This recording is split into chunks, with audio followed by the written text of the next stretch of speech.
এই যে এখন ইলেকশন ক্যাম্পেইন করছি, এটা ইলেকশন ক্যাম্পেইন না, এটা একটা জব ইন্টারভিউ।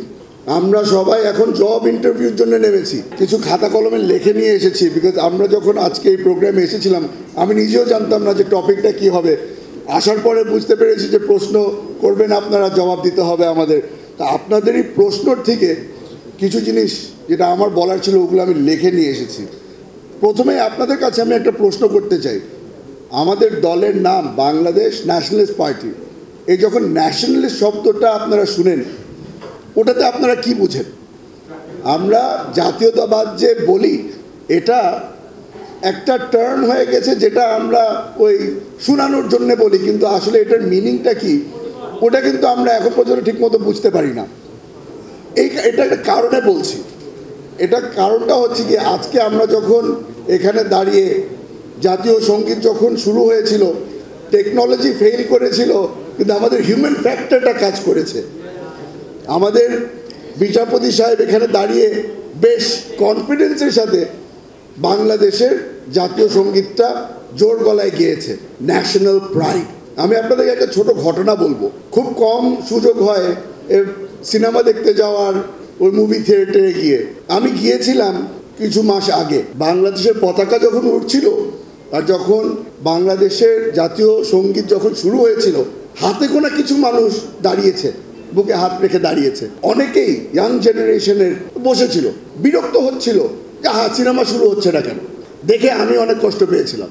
একটু গরম মেজাজি মানুষ, চিল্লাচিল্লি করলাম, এই তোরা দাঁড়াচ্ছিস না কেন, দাঁড়া। জোর জবরদস্তি করে দাঁড়াতে হলো তাদের। এই জিনিসটা, এই কালচারটা চেঞ্জ করতে হবে।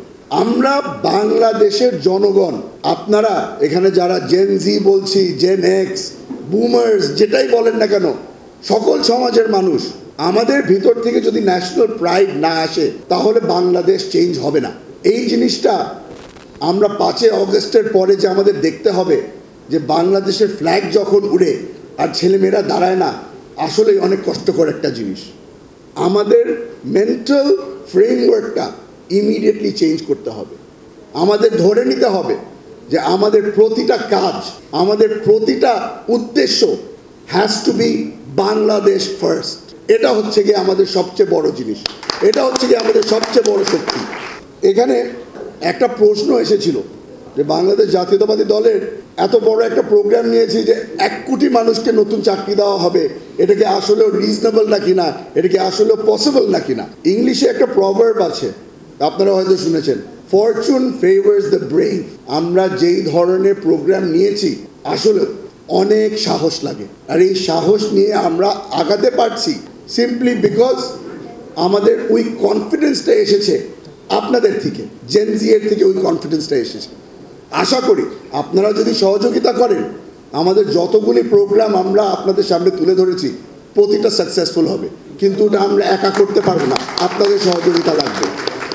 আপনারা জানেন এখানে বারবার করে জিজ্ঞেস করা হয় যে আমাদের সাকসেসফুল হওয়ার সম্ভাবনাটা কীভাবে করে আসবে, আমরা নতুন কি করব, ভিন্ন কি করতে যাচ্ছি।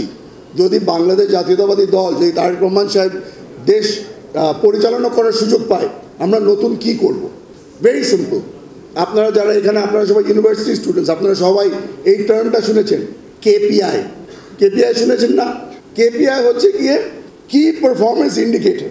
এটা এই কি পারফরমেন্স ইন্ডিকেটর মানে হচ্ছে যদি আপনি নিজের কাজ ঠিক মতো না করেন, আপনি যদি আপনার পারফরমেন্স ওরকম ওই লেভেলে না আনতে পারেন, তাহলে কিন্তু আপনাকে প্রশ্নের জবাব দিতে হবে যে আপনি কেন পারলেন না। আমাদের প্রোগ্রাম আরও অনেক সিম্পল। আপনারা যদি পারফর্ম না করে থাকেন, আপনারা যদি আমাদের সরকারের পার্ট হয়ে পারফর্ম না করতে পারেন, তাহলে এই সরকারের মধ্যে আপনাদের আর জায়গা নেই। বাংলাদেশের মধ্যে অনেক মানুষ আছে যারা অপেক্ষা করছে এই সুযোগের জন্যে, that they will serve Bangladesh. আমরা সকলকে এই চান্সটা দিতে চাই। তো if you are not capable, we do not have time for you. Time is money. আমাদের প্রতিটা মিনিটের পিছনে টাকা খরচা হয়। এই সরকারের ওই সুযোগ থাকবে না যে আপনারা বসে বসে ভাতা নিতে থাকবেন আর আমরা দিতে থাকব। আশা করি এই স্ট্রিক্ট রেগুলেশনগুলো যদি আমরা ফলো করতে পারি, বাংলাদেশকে চেঞ্জ করতে বেশি সময় লাগবে না। এখানে আপনারা যারা যারা আছেন, আপনাদের কিন্তু অনেক বড় একটা রোল প্লে করতে হবে। রোলটা হচ্ছে গিয়ে আমাদের দলের মধ্যে অনেক ইউজ টু হয়ে গেছি আমরা, একটা ফ্রেমওয়ার্কের মধ্যে আমরা কাজ করি যেখানে আমরা তো জানি আমরা কি করছি, ওই জন্য আমাদের বাইরের মানুষের থেকে পরামর্শ নিতে হয় না। এই ইলেকশনের মাধ্যমে আপনাদেরকে সুযোগ দিয়ে দেওয়া হচ্ছে, আপনাদেরকে এম্পাওয়ার করা হচ্ছে। আপনারা প্রশ্ন করবেন, যারা যারা দায়িত্বে আছে তাদেরকে আপনারা প্রশ্ন করবেন। এই ইলেকশনটা সবাই বলবে একটা সুযোগ হয়ে গেছে রাষ্ট্র ক্ষমতায় যাওয়ার, এইসব ওসব অনেক সুন্দর সুন্দর কথা বলবে। তবে আমরা যারা ইয়াঙ্গার জেনারেশন, আমরা একটা জিনিস বুঝতে পেরেছি, এই যে এখন ইলেকশন ক্যাম্পেইন করছি, এটা ইলেকশন ক্যাম্পেইন না, এটা একটা জব ইন্টারভিউ। আমরা সবাই এখন জব ইন্টারভিউর জন্য নেমেছি, আর এই চাকরি দেবেন আপনারা। আপনারা হচ্ছেন গিয়ে দেশের মালিক।